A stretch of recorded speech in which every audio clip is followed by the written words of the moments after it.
On and going to the United States of America, Hollywood's top stars wore trendy, expensive, black and took a stand against the sexual predators. It was a lineup of stars so bright that they dazzled the world. They were there to let us know that Hollywood is ready to discard the one item of furniture the world of show business loves, the casting couch. Everyone who broke their silence this year and spoke up about abuse and harassment. You are so brave, and hopefully shows like this, more will be made. So people out there who are feeling silenced by harassment, discrimination, abuse, time is up. We see you, we hear you, and we will tell your stories. Over the past year, famous women stars like Angelina Jolie, Salma Hayek and Gwyneth Paltrow have accused the powerful male producers and co-stars like Harvey Weinstein and Dustin Hoffman of sexually predatory behavior towards them when the ladies were embarking on their careers. Many of us were taught not to tattle. It was a culture of silencing, and that was normalized.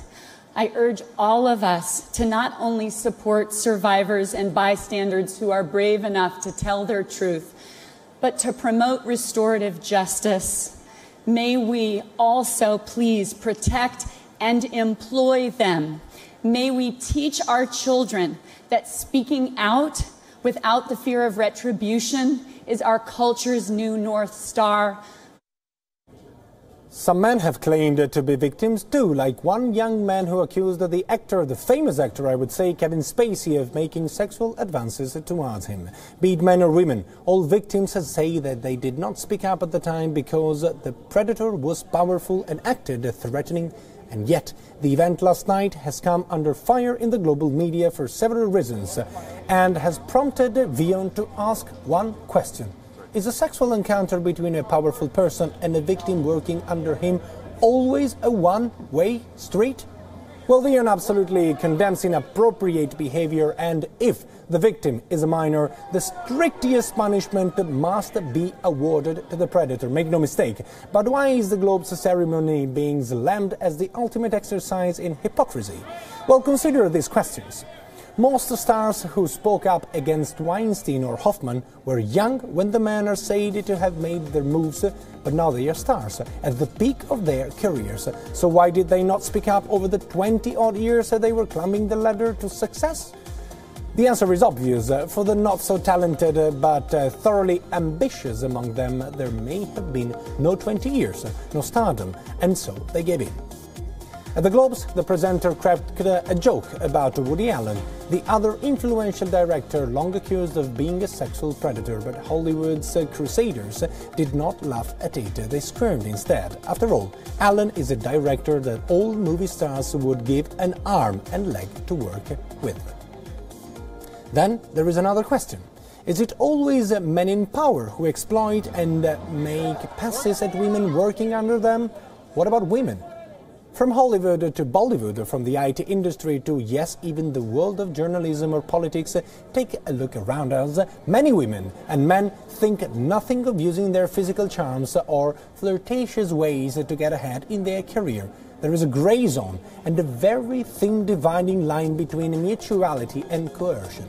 So, is kissing for help to climb a ladder and complaining about the helper 20 years later entirely ethical? Well, feminism was born in the West. The United States, where the Globes ceremony took place, is the home of feminists like Germaine Greer, Gloria Steinem. 20 years ago, most women in India would not speak up for fear of social stigma. It is very different today, luckily. Though Indian women in extremely conservative or impoverished circumstances are still reluctant to go public. That's understandable. But since last night's Golden Globes, it is obvious that the award for laughable hypocrisy cannot go to anyone but the ladies of the liberated United States, who pumped their fist in the air.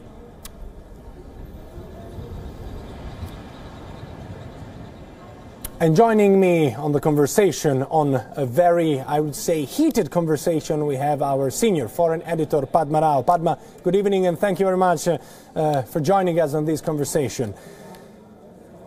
Hypocrisy, you said, because these were some of your words.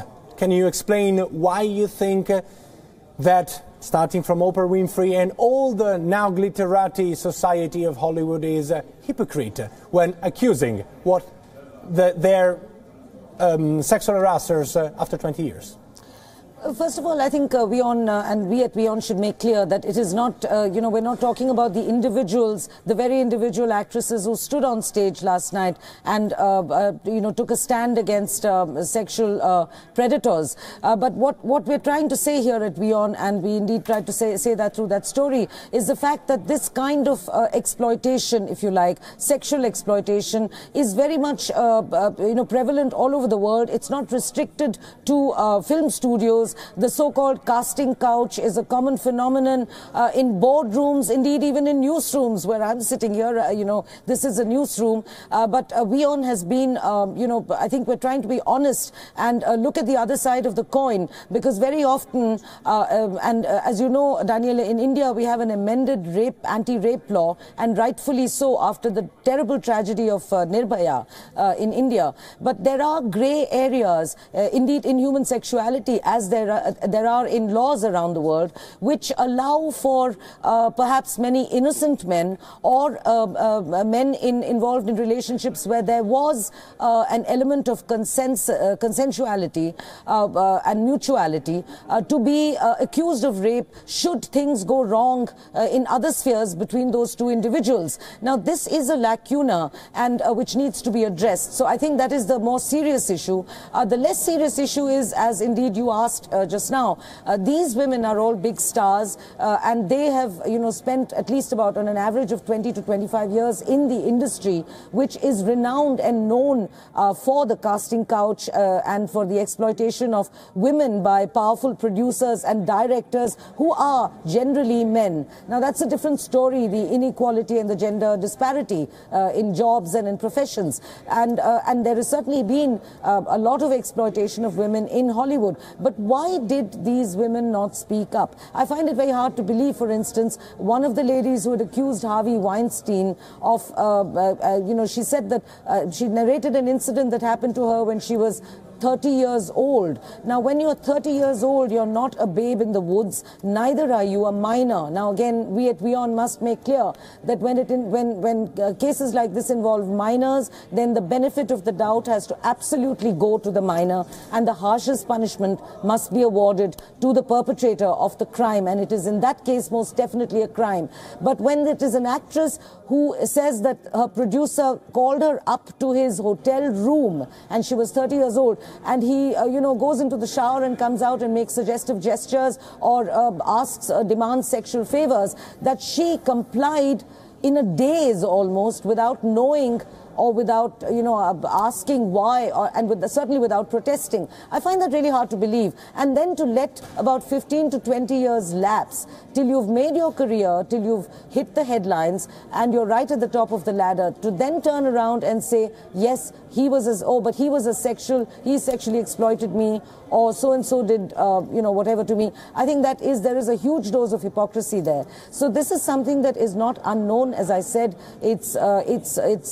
And this whole area is a grey area of to what extent was it a career move, or was the man really making a move on you?